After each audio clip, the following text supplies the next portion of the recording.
Hello everyone. First attempt channel में आपका स्वागत है। और डेली की तरह डेली टारगेट सीडीपीओ और 11 जेपीएससी मेंस का। सीडीपीओ पता है कि 10 जून को एग्ज़ाम है इसका प्रीलिम्स। तो आज से पक्का एक मंथ से भी कम समय, एक दिन मान के चलिए, तो 30 दिन हमारे पास अभी भी सीडीपीओ के लिए। तो 30 दिन अगर आप फोकस करते हैं, 65 सीट है आपके लिए, तो 65 गुना 15 कर लिए, लगभग कम से कम 1000 रिजल्ट आपका प्रीलिम्स में बनेगा कम से कम। ठीक है। तो 100% अभी भी आप मेरा जो अनुभव है और जो जेपीएससी से रिलेटेड जो एग्ज़ाम है, उस एग्ज़ाम से रिलेटेड आप मेरी अगर बात को फॉलो करेंगे तो 100% आपको हेल्प होगा। अभी 11 जेपीएससी का प्रीलिम्स जस्ट ही हुआ और हमारे ग्रुप से काफ़ी लोग मतलब मेंस के लिए सिलेक्ट हुए, प्रीलिम्स पास किए तो मेंस में उनको मौका मिला। तो कहने का मतलब है कि अभी भी एक महीना अगर आप लिमिटेड रिसोर्स में, बार बार बोलता हूँ, पढ़ते हैं, उसको बार बार रिवाइज करते हैं और टाइम का डिस्ट्रीब्यूशन सही से करते हैं तो 100% लाभ होगा। तो अभी तक हमने जो डेली टारगेट में सीडीपीओ के लिए हिस्ट्री कंप्लीट कर ली है। हिस्ट्री में भी सारा टॉपिक नहीं पढ़े, जो मोस्ट इम्पॉर्टेंट टॉपिक है, जहाँ से सवाल हमेशा बनते हैं और भी बनेंगे ही, वहीं से सवाल।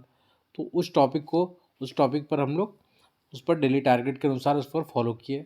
उसी प्रकार से ज्योग्राफी देखे लुसेंट का पूरा, और वर्ल्ड ज्योग्राफी भी कवर किए। तो अब जो टारगेट है, अब हम लोग करेंगे पॉलिटी। और पॉलिटी में वही रिसोर्स रहेगा, एक तो लुसेंट और साथ में आपका घटना चक्र, ये दो रहेगा। ठीक है। तो टारगेट क्या है देख लेते हैं। ये जीएस में आपको पॉलिटी करना है, लुसेंट करना है। एक दिन और टाइम मिलेगा आपको, 2 दिन टाइम मिलेगा। तो एक दिन मैं चाहता हूँ कि आप लुसेंट को पढ़ ले और दूसरा दिन आप क्या करें, आराम से घटना चक्र से सवाल बना ले। ठीक है। और जो डाउट है उसको एक कॉपी में नोट कर ले, ये सबसे ज़्यादा इम्पोर्टेंट है। तो कल आपका जो टारगेट है सीडीपीओ के लिए, वो जीएस में पॉलिटी है। ठीक है। और उसको बहुत अच्छा तरीके से करना है, लूसेंट से कर लेना का मिनिमम कर लेना है। और नेक्स्ट दिन जो आपको मिलेगा एक दिन, उससे आप घटना चक्र से कर लीजिएगा। करंट में क्या है, करंट हम लोग जनवरी से मार्च कर चुके हैं, तो अप्रैल है 15 अप्रैल तक। ठीक है। मात्र 15 दिन का करना है कल आपको। तो ये टारगेट हुआ सीडीपीओ के लिए। तो जो भी सीडीपीओ दे रहा है, मैं बार बार बोलूँगा, जो टारगेट दे रहा है उसको फॉलो कर लीजिए। बहुत लोग फॉलो कर रहे हैं और लाभ भी होगा, क्योंकि जो जेपीएससी में थे बहुत लोग, कुछ ऐसे स्टूडेंट मैं जान रहा हूँ जिनका प्रीलिम्स 2 नंबर 3 नंबर से, 1 नंबर से, एक सवाल से नहीं हुआ। ठीक है। तो ऐसे वो तो लगे हुए, उनको पता है कि कैसे करना है, कैसे फॉलो करना है, इसका क्या फ़ायदा है। तो और जो नए हैं उनको मैं बार बार बोलूँगा, इसको फॉलो कीजिए। टारगेट से आप डिसिप्लिन में रहते हैं और पढ़ना तो आप ही को। और सेल्फ स्टडी सबसे बेस्ट होता है।